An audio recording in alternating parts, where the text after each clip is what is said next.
Welcome to Witch Way. I'm Elise and this is the real world witch lore of Haxan.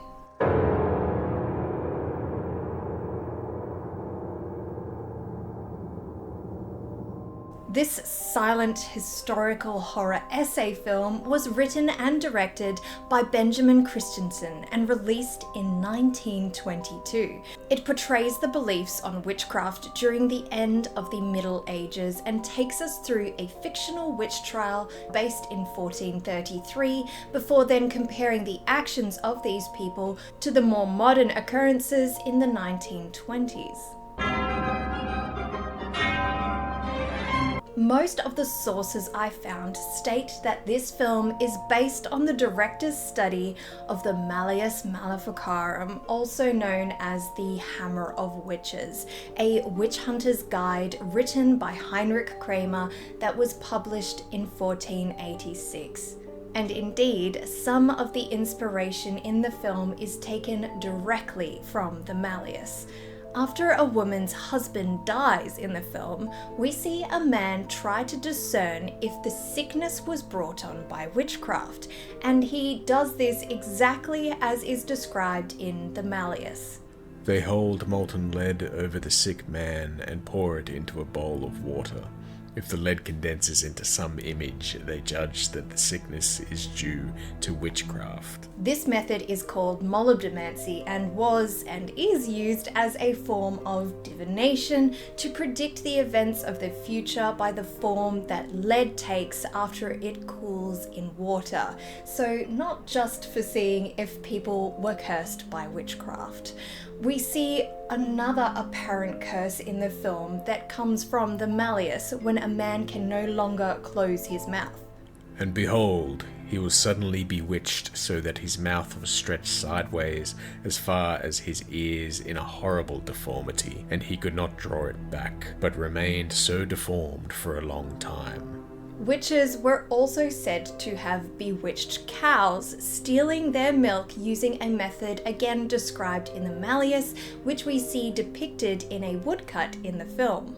For on the more holy of nights, according to the instructions of the devil, and for the greater offence to the divine majesty of God, a witch will sit down in a corner of her house with a pail between her legs, stick a knife or some instrument in the wall or a post, and make as if to milk it with her hands. Then she summons her familiar, who always works with her in everything, and tells him that she wishes to milk a certain cow from a certain house, which is healthy and abounding in milk. And suddenly the devil takes the milk from the udder of that cow, and brings it to where the witch is sitting, as if it were flowing from the knife. Haxan also shows a woman going to the witch Kana for a love potion. The Malleus suggests a witch's ability for influencing not love, but lust, including in those of the clergy as we see in the film. The Malleus also states that witches themselves were said to take demon lovers, known as incubi or succubi. To go and meet with their devil lovers, witches must transport themselves with the use of a flying ointment. The Malleus states witches take the unguent witch, as we have said. They make it the devil's instruction from the limbs of children, particularly of those whom they have killed before baptism, and anoint with it a chair or a broomstick, whereupon they are immediately carried up into the air, either by day or by night, either visibly or, if they wish, invisibly.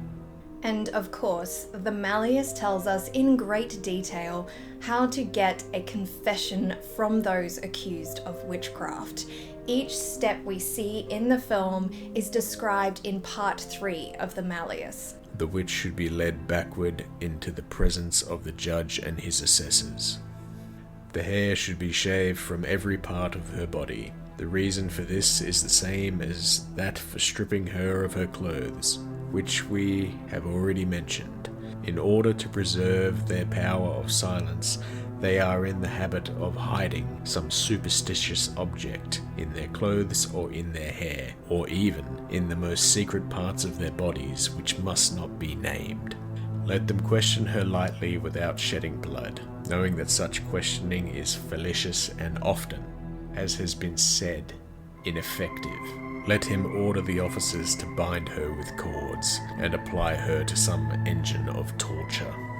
If he wishes to find out whether she is endowed with a witch's power of preserving silence, let him take note whether she is able to shed tears when standing in his presence or when being tortured. The accused in the film does not confess, and so the clergyman tries to trick her, a story also told in the Malleus. Although he was himself present in the castle, the witch thought he was away, and 3 of his household came into her and promised they would set her free if she would teach them how to do certain things. At first she refused, saying that they were trying to entrap her, but at last she asked what it was that they wanted to know, and one asked how to raise a hailstorm, the other asked about carnal matters. When at length she agreed to show him how to raise a hailstorm, and a bowl of water had been brought in, the witch told him to stir the water with his finger. And finally, when the accused is found guilty, they should be imprisoned, or, as the Malleus states, others think that, after she has been consigned to prison in this way, the promise to spare her life should be kept for a time, but after a certain period she should be burned. Haxan shows us a woodcut of a witch being burned and a demon flying in to save her. This is actually from a broadside or witch newsletter depicting the Derenburg witch trials of 1555. This sensational account indeed has one of the accused being saved by her lover, Satan himself. Some of the very first woodcuts we see in the film actually come from Ulrich Molitor's 1489 book of Lamias and Pythonic Women, said to have been written in response to Heinrich Kramer's Malleus. Equal to the Malleus, the film also took inspiration from Francesco Maria Guazzo's Compendium Maleficarum from 1608, which shares similarities to and even quotes the Malleus. We see woodcuts from this book in the film depicting witches' abilities to cause sickness, to set fire to towns, and the compendium also speaks of witches confessing to have turned into cats, as we see depicted in the film. But the most notable images from the compendium are those of witches at their Sabbath, which in Haxan are made into moving pictures. First, they deny the Christian faith and withdraw their allegiance from God. Second, he bathes them in a new mock baptism. They offer him pitch-black candles or infants' navel cords and kiss him upon the buttocks in a sign of homage. There are tables placed and drawn up, and they sit and start to eat of the food which the demon has provided, or which they have themselves brought. They sing in honour of the devil the most obscene songs to the sound of a bawdy pipe and tabor played by one seated in the fork of a tree, and then in the foulest manner they copulate with their demon lovers. It is one of the obligations that witches owe to the devil that, when they assemble at the Sabbath, they must show that they have wrought some fresh evil since the last meeting, and if they cannot do so, they do not escape with impunity. According to the compendium, witches who have attended these Sabbaths can be identified by a witch's mark. The Inquisitor, then suspecting the truth, namely, that it was a mark made by the devil's claw, which had before been hidden by her hair, ordered a pin to be thrust deep into it, and when this was done, she neither felt any pain, nor did so much as a drop of blood come from the wound. Haxan also shows another method for identifying witches known as the swimming test, where the accused was bound and thrown into the water. If they floated, they were fished out and executed. If they sank, they were either pulled out in time and pardoned, or died innocent. Other works that are shown in the film directly inspired Haxan's Sabbath scenes. An engraving by Michael Herr in 1626 shows witches studying the correct setup of a magic circle.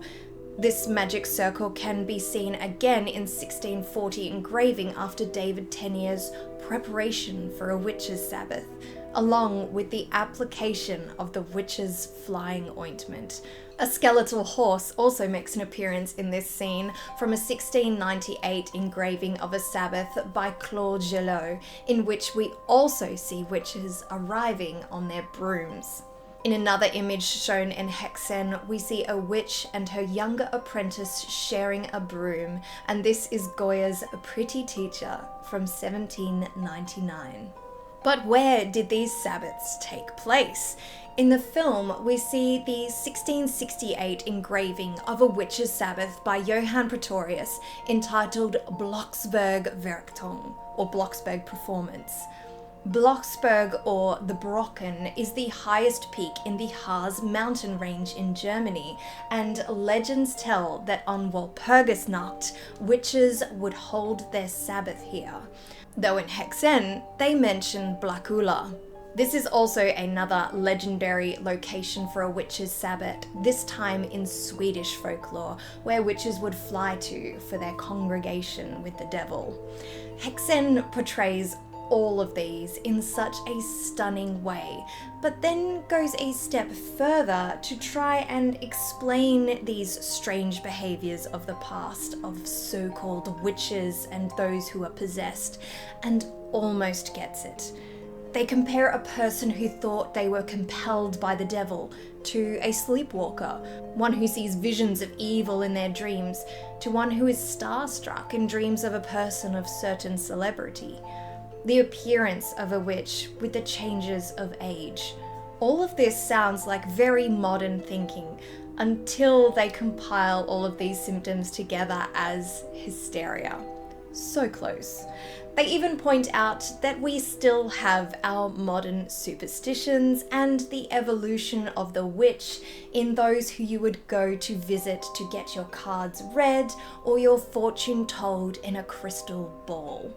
This film is still a fascinating watch over 100 years after its release. I have uploaded it to my channel as part of my Which Way Presents series, so you can go and check it out yourself.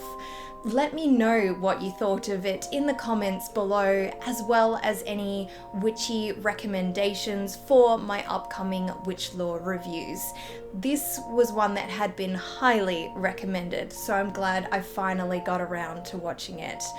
If you like what I do here, you can support my channel by donating via the thanks button, or you can simply complete your Which Way ritual of liking this video, sharing it with anyone you think might enjoy it, and subscribing to my channel if you haven't already. And as always, thank you very much for watching here on Which Way.